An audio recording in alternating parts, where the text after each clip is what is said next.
جب یہ قراریہ بیانات آئے تو میری ماں، بہنوں، بزرگوں، ایک طرف مجھے خوشی تھی، دوسری طرف میری آنکھوں سے آنسو جاری تھے۔ ایک ایک ساتھی کی شکل میری آنکھوں کے سامنے آ رہی تھی۔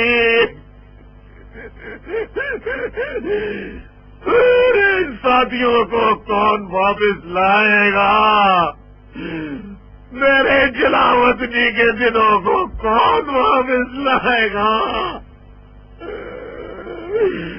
میرے ساتھیوں کے یتیم بچوں کے والد کو کون لائے گا؟